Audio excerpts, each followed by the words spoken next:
For decades, Maury Povich stood at the center of family truth and DNA revelations. Calm voice, one envelope, and a sentence that could change lives forever. But some stories never made it to that famous stage. Some truths were too heavy even for the brightest studio lights. This is one of those stories. The phone call came on a Monday morning. I was making breakfast, scrambled eggs, toast, coffee brewing in the machine, the same routine I had followed for 20 years of marriage. My wife, Helen, was upstairs getting ready for work. Our son, Daniel, was away at college. It was just me and the quiet hum of a normal Monday. And then the phone rang. I didn't recognize the number. I almost didn't answer, but something made me pick up. Hello? Is this Gregory Patterson? Yes. Who's calling? Mr. Patterson, my name is Margaret Chen. I'm calling from Bright Horizons Adoption Services. I'm afraid I have some difficult news to share with you. I set down my spatula. Adoption services? I think you have the wrong number. I wasn't adopted. There was a pause on the other end of the line. No, Mr. Patterson, you weren't adopted, but 30 years ago, you and your wife adopted a child through our agency, a boy named Daniel. My blood ran cold. What about Daniel? Mr. Patterson, there's no easy way to say this. We've recently discovered that a mistake was made at the time of your son's placement. A significant mistake. I think it would be best if you and your wife came to our office as soon as possible. I didn't tell Helen about the call right away. I needed to understand what was happening before I terrified her with unknown possibilities. I called Margaret Chen back and demanded more information. She was reluctant to discuss details over the phone. Mr. Patterson, this is a sensitive matter. It really would be better. My son is 30 years old. He's in medical school. He's engaged to be married. Whatever mistake you made, I need to know what it is. Right now. Silence. And then Margaret Chen told me something that stopped my heart. Mr. Patterson, the child you raised, Daniel, he was not the baby that was supposed to be placed with your family. There was a mix-up at the hospital. Two baby boys, born on the same day, were switched before they were transferred to the adoption agency. You received the wrong child, and another family received yours. The wrong child. For 30 years, I had raised the wrong child. For 30 years, somewhere out there, my biological son, the baby Helen and I were supposed to adopt, had been living with another family, growing up with strangers, becoming a man I would never know. And Daniel, the son I loved, the son I raised, the son who called me dad, he belonged to someone else. I sat in the kitchen for 2 hours. The eggs burned. The coffee went cold. I just sat there, staring at the wall, trying to process what I had just learned. How do you tell your wife that the child she raised isn't really hers? How do you tell your son that his entire identity was built on a hospital mistake? How do you even begin to unravel 30 years of love and memory and family? I didn't know, but I knew I had to try. Helen didn't believe me at first. That's impossible, she said. There must be some error. Adoption agencies don't just switch babies. There are procedures, safeguards. This doesn't happen. It happened to us. No, I don't accept that. Daniel is our son. He has your sense of humor. He has my stubbornness. He's ours.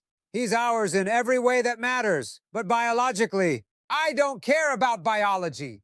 Helen was crying now. I care about the boy I held when he was 3 days old, the boy I fed at 2 a.m. and sang to sleep and watched take his first steps. That's my son. I don't care what some adoption agency says. I pulled her into my arms. I know, I feel the same way. But there's another family out there, Helen. A family who raised our biological son. A family who might be getting this same phone call right now. Helen pulled back. What are you saying? I'm saying we need to go to that agency. We need to understand what happened, and we need to decide what to do next. The meeting was scheduled for the following week. We didn't tell Daniel, not yet. He was in the middle of finals. He was planning his wedding. The last thing he needed was to learn that his parents weren't his biological parents and that somewhere out there, a stranger shared his DNA. We would tell him eventually. But first, we needed answers. The adoption agency was in a gray building downtown. It looked exactly how you'd expect. Institutional, impersonal, the kind of place where life-changing decisions were processed like paperwork. Margaret Chen met us in a conference room on the 3rd floor. She was in her 50s, professional, clearly uncomfortable with the conversation she was about to have.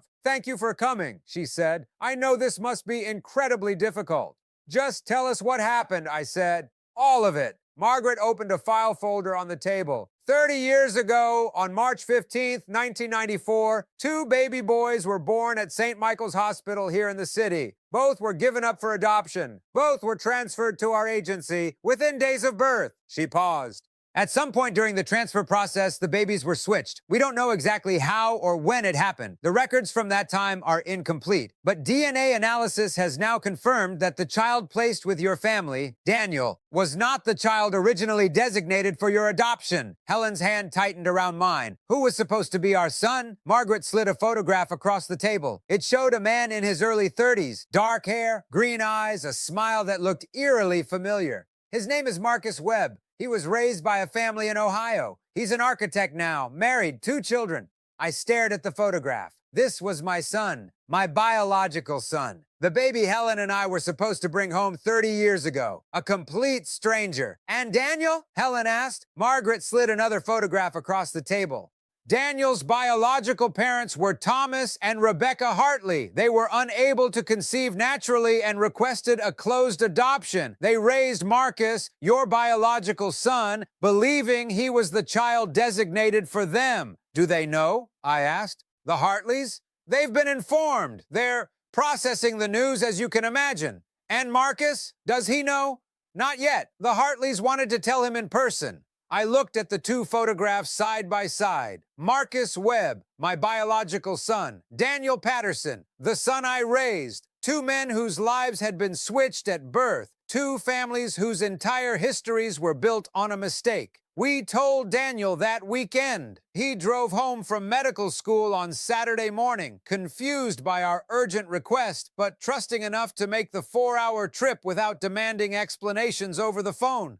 He walked through the front door, looking tired, stressed, clearly in the middle of exam preparation. He dropped his bag by the stairs and joined us in the living room. The same room where he had opened Christmas presents as a child, watched football games with me on Sundays, celebrated every birthday from his first to his 30th. Helen and I sat on the couch. Daniel took the armchair across from us. He could tell something was wrong. Parents don't ask their adult children to drive 4 hours on a Saturday for good news. What's going on? He asked. Is someone sick? I took a deep breath. No one's sick, but we learned something this week. Something about you, about us, about our family. And then I told him all of it. The phone call, the agency, the switch, the other family in Ohio who had been raising our biological son for 30 years. Daniel didn't react at first. He just sat there in that armchair, staring at the floor, his hands folded in his lap like a patient waiting for a diagnosis. The clock on the wall ticked. Outside, a car drove past. The world kept moving, even though ours had just stopped. So you're not my biological parents, he finally said. His voice was flat, controlled, the voice of a medical student trained to process difficult information without falling apart. No, I admitted, we're not. And somewhere in Ohio, there's a family who has been raising your biological son for 30 years. Yes. Daniel was quiet for a long moment. I could see him processing, reorganizing his entire understanding of who he was, where he came from, what his identity even meant. Then he asked a question that broke my heart. Do they want me back? The question broke my heart. Daniel, you're not a package to be returned. You're our son. We raised you. We love you. Nothing about that has changed. But biologically, biology doesn't define family, love does. You are our son. You have been our son since the day we brought you home, and you will be our son until the day we die. Daniel looked up at me with wet eyes. What about the other guy, Marcus? I don't know. I haven't met him yet. Do you want to? I thought about the question. I think I need to, not to replace you, never to replace you, but to understand, to see the life that could have been, to meet the man who shares my DNA but not my memories.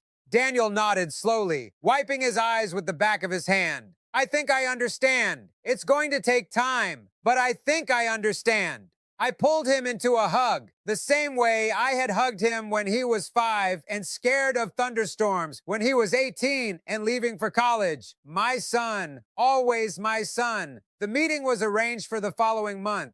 4 weeks of waiting, 4 weeks of imagining what it would be like to meet the son I never raised, 4 weeks of preparing myself for a conversation that had no script, no roadmap, no precedent. The adoption agency offered to host the meeting, but both families declined. We didn't want to sit in that gray institutional building surrounded by filing cabinets full of other people's tragedies. We wanted somewhere neutral, somewhere human. We settled on a restaurant halfway between Philadelphia and Ohio. Neutral territory. A private room where we could talk without strangers watching. Both families, both sons, all of us gathered in the same room, trying to make sense of a mistake that had shaped our entire lives for 3 decades. The Hartleys, Thomas and Rebecca, arrived first. They were in their 60s now, both retired, clearly devastated by the revelation, but trying to handle it with grace and dignity. Thomas had been a high school principal. Rebecca had been a nurse. Good people. The kind of parents any child would be lucky to have. And then Marcus walked in, my biological son. He was tall, taller than Daniel, taller than me. Dark hair with a few strands of gray at the temples. Green eyes that reminded me of my father, who had died before Marcus was even born. He walked into that room, and I saw myself at 30. The same jawline, the same way of standing with his hands in his pockets, the same nervous habit of rubbing the back of his neck when he didn't know what to say. For 30 years, this man had been out there, living a life I knew nothing about, getting married, having children, building houses, and designing buildings, and becoming the kind of man who made his parents proud. His parents, the Hartleys, not me. I had missed all of it. Every birthday, every graduation, every milestone that a father is supposed to witness, and I would never get those years back. The conversation was awkward at first. What do you say to the son you never raised? What do you say to the parents who raised your biological child? What do you say when 30 years of history have to be rewritten in a single afternoon? We started with the basics: jobs, families, hobbies, the surface level details that people share when they're trying to avoid the deeper truths. But eventually, the real questions came.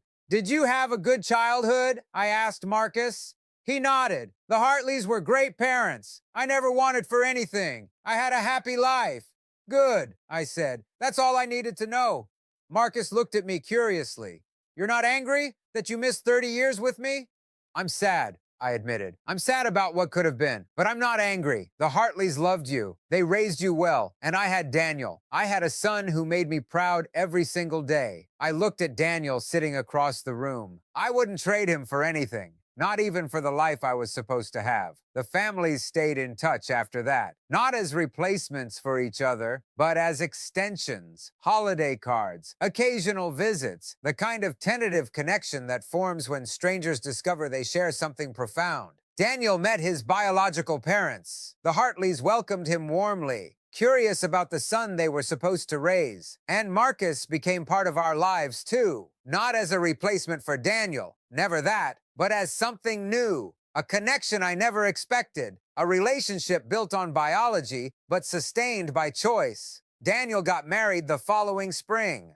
Helen and I sat in the front row watching our son exchange vows with the woman he loved. The Hartleys were there too, in the second row, and Marcus sitting beside them watching his biological brother commit to a life of love. It was strange. It was complicated. It was nothing like the family I had imagined when Helen and I first decided to adopt, but it was real, and somehow it was beautiful. People ask me if I wish the switch had never happened, if I wish I had raised Marcus instead of Daniel. If I wish I had known the truth from the beginning. The answer is complicated. I wish the agency had never made that mistake. I wish 2 families hadn't spent 30 years living a lie. I wish Marcus and Daniel had grown up knowing exactly who they were. But I don't wish away Daniel. I don't wish away the life we built together. The memories, the love, the pride I feel every time I see him heal a patient, help a stranger, become the man he was meant to be. Daniel is my son. Not because of DNA, because of 30 years of showing up. For decades, Maury Povich stood at the center of family truth and DNA revelations. Calm voice, one envelope, and a sentence that could change lives forever. But this story didn't need a stage. It only needed 2 families willing to expand instead of break, and 2 sons who understood that love isn't limited by biology.